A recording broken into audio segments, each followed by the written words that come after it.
Hello, నేను విశేషరావు. Kingdom Vijay Devarakonda నటించినటువంటి cinema overseas review వచ్చేసింది. అయితే ఇంకొక వైపు ఈడీ కూడా వెంటాడుతోంది విజయ్ దేవరకొండని.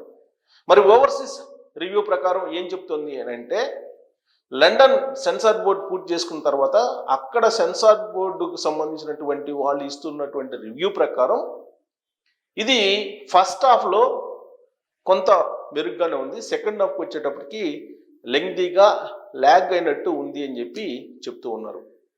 అందుకే అనేక సందర్భాలు దీన్ని రీషూట్ చేశారు అని చెప్పి చెప్తున్నారు. ఎంత రీషూట్ చేసినప్పటికీ కూడా కింగ్డమ్ సెకండ్ హాఫ్ మాత్రం చాలా స్లోగా ఉంది అని చెప్పి చెప్తూ ఉన్నారు ఓవర్సీస్ రివ్యూ ప్రకారం. మరి దీన్ని యావరేజ్ కింద చూద్దామా, హిట్ కింద చూద్దామా, డిజాస్టర్ కింద చూద్దామా అనేటువంటి చర్చ ఇప్పుడు సోషల్ మీడియాలో బాగా చర్చ జరుగుతుంది.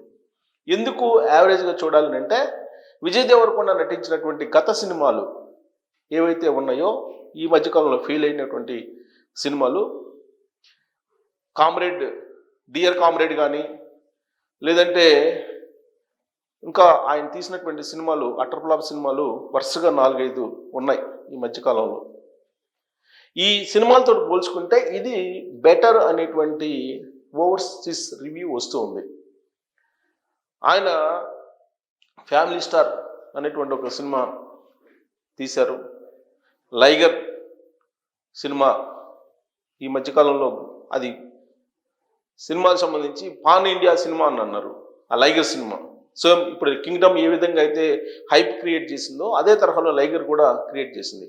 వరుసగా ఆయన సినిమాలు ఒక 5 సినిమాలు వరుసగా ఫ్లాప్ అయ్యాయి. హిట్ కోసం వెయిట్ చేస్తూ ఉన్నారు.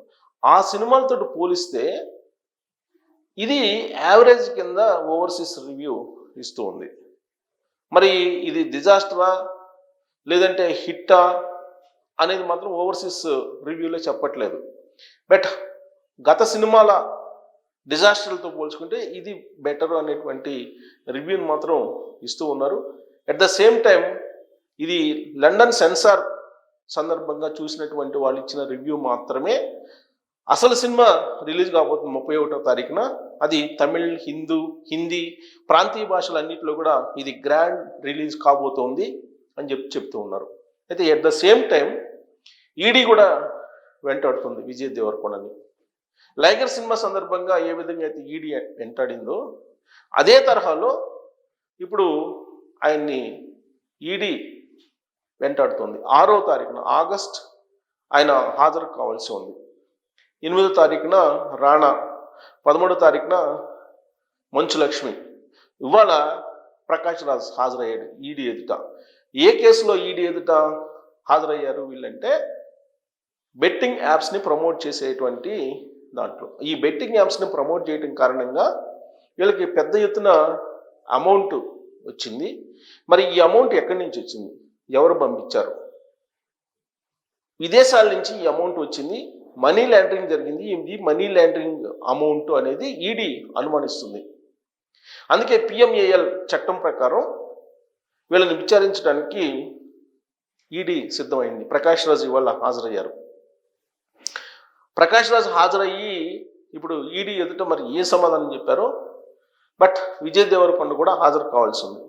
ప్రత్యేకించి ఈడీ పిఎంఏఎల్ చట్టం ప్రకారం వాళ్ళకై వాళ్ళే మేము నేరం చేయలేదని నిరూపించుకోవాలి వీళ్ళు.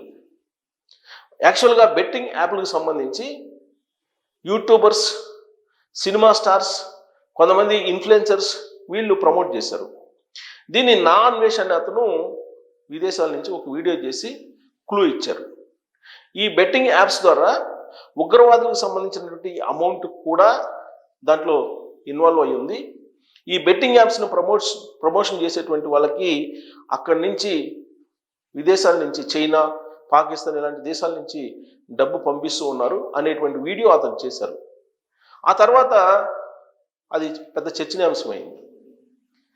దీంతో ఈడీ రంగంలో దిగింది. ఈడీకి కొన్ని క్లూస్ లభించాయి. దీంతో విచారణకి సిద్ధమైనటువంటి క్రమంలో సినిమాకు సంబంధించినటువంటి ప్రకాష్ రాజ్, అలాగే విజయ్ దేవరకొండ, మంచు లక్ష్మి, రాణా దగ్గుపాటి ఇలాంటి వాళ్ళకి నోటీసులు పంపించడం జరిగింది. ఇప్పుడు సినిమా ప్రమోషన్లో ఉన్నారు విజయ్ దేవరకొండ. ఇలాంటి సమయంలో ఈడీ ఆయన్ని వెంటాడుతూ ఉంది. బహుశా ఆయన ఈడీ ఎదుట హాజరు కావాల్సి ఉంది. ఇలాంటి పరిస్థితే లైగర్ సినిమా సందర్భంగా కూడా వచ్చింది ఆయనకి. ఎందుకు? లైగర్ సినిమాకు సంబంధించి ప్రమోషన్స్ అన్ని బాంబే కేంద్రంగా చేశారు. ఆ రోజున పూరి జగన్నాథ్, చార్మి వీళ్ళందరూ కలిసి అక్కడ ఒక ఆఫీస్ తీసుకొని అక్కడి నుంచి ఆ సినిమా ప్రమోషన్స్ అన్ని చేశారు. ఆ సినిమా మీద కొంతమంది ఈడీకి కంప్లైంట్ చేశారు. ఆ సినిమా నిర్మాణంలో హవాలా బిజినెస్ జరిగింది, మనీ లాండరింగ్ జరిగింది, విదేశాల నుంచి వచ్చినటువంటి డబ్బుతోటి ఆ సినిమాని తీశారు, కాళేశ్వరం ప్రాజెక్టు అవినీతితోటి ముడిపడినటువంటి అమౌంట్ దాంట్లో ఉంది అనేటువంటి కంప్లైంట్స్ అప్పట్లో ఈడీకి చేయడం జరిగింది కొంతమంది. దాన్ని బేస్ చేసుకొని ఈడీ విచారించింది కూడా. ఎవరిని? పూరిని, చార్మిని, విజయ్ దేవరకొండని వీళ్ళందరినీ పిలిచి వాళ్ళు విచారించడం కూడా జరిగింది. అయితే ఆ తర్వాత మరి వీళ్ళు ఇచ్చిన సమాధానానికి వాళ్ళు సంతృప్తి చెందారా, లేదంటే ఇచ్చినటువంటి కంప్లైంట్ తప్పని భావించిందా ఈడీ, లేదా ఆ కేసు ఇప్పటికి కూడా పెండింగ్ అయితే ఉంది, విచారణ దశలోనే ఉంది అది లైగర్ సినిమాకి సంబంధించి. అయితే లైగర్ సినిమా అటర్ఫ్లాప్ అయింది, డిజాస్టర్ అయింది. లైగర్ సినిమా దాదాపు 100 కోట్ల రూపాయలు మనీ లాండరింగ్ జరిగింది అనేది అప్పట్లో చేసినటువంటి కంప్లైంట్ కొంతమంది లైగర్ సినిమాకి సంబంధించి. ఆ డిజాస్టర్ అయినటువంటి సినిమా మీద ఇంక విచారణ ఎందుకు అనుకున్నారో ఈడీ మాత్రం ఆ విచారణని అంతటితో ఆపేసింది. మళ్ళీ ఇప్పుడు కింగ్డమ్ సినిమా రిలీజ్ సందర్భంగా ఇప్పుడు బెట్టింగ్ యాప్ల ప్రమోషన్కి సంబంధించినటువంటి వ్యవహారం బయటకు వచ్చింది. మరి ఎందుకు విజయ్ దేవరకొండనే ఇలాంటి వాటిల్లో ఉన్నారు, ఇలాంటి ఈడీ కంప్లైంట్స్ తరచూ ఆయన మీద వస్తున్నాయి అని అంటే, పింక్ బ్యాచ్ తోటి ఆయనకి లింక్స్ ఉన్నాయి. ఆ పింక్ బ్యాచ్ తాలూకు రాజకీయపరమైనటువంటి రంగు ఆయన మీద పడుతుంది. ఆ కారణంగానే ఆయన మీద ప్రత్యర్థి పార్టీలకు సంబంధించినటువంటి వాళ్ళు కంప్లైంట్ చేస్తున్నారు అనేది ఇప్పుడు వినిపిస్తుంది. సో ఇలాంటి పరిస్థితుల్లో కింగ్డమ్ రిలీజ్కి అందరూ వెయిట్ చేస్తున్నటువంటి సమయంలో టాలీవుడ్లో కానీ లేదంటే బాలీవుడ్లో కానీ ఈ కింగ్డమ్ గురించి చర్చించుకుంటున్నటువంటి సమయంలో ఈడీ ఎంటర్ అయ్యింది, విజయ్ దేవరకొండకు నోటీసులు ఇచ్చింది అనేది ఒక వర్షన్ వినిపిస్తుంది.